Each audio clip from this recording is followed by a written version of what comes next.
Hey folks, Dan Schutte here. Just wanted to take a second at this site and kind of show you what we were working with these landowners here.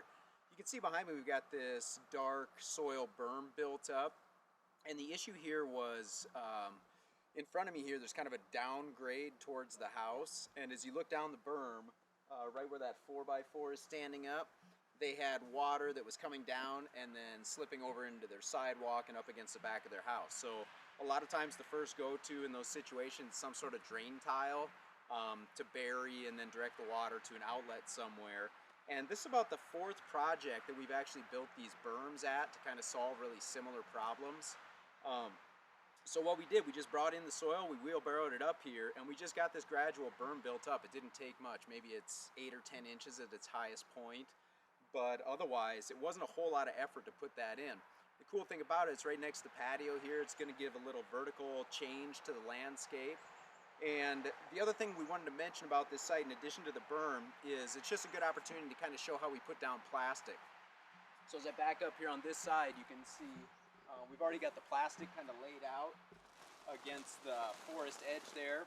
That's where the turf grass ended and the forest kind of naturalized area started. So we put down that line nice and tight first, and then we'll just stretch this plastic up over the top of the berm.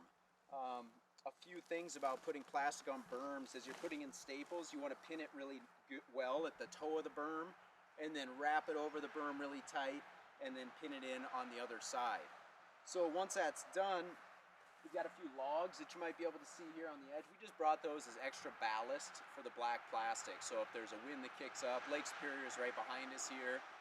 They get some pretty intense storms off the shore there. And so if the wind were to pick up, that extra ballast, we probably got 300 or 400 pounds of logs here, is just going to help keep that plastic from fluttering, which might work up the staples, and then the whole thing could come loose.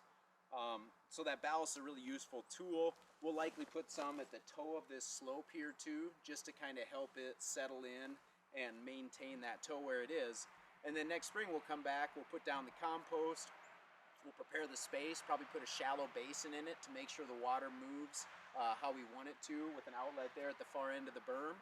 And then we'll plant it up with native plants, kind of a wetlandy area, so rain garden plants, blue flag iris, Joe Pyeweed, verbena, boneset, and it's going to be a beautiful space here. So stay tuned, we'll get some more of this plastic laid down yet this fall and show you a few more tricks we know about that.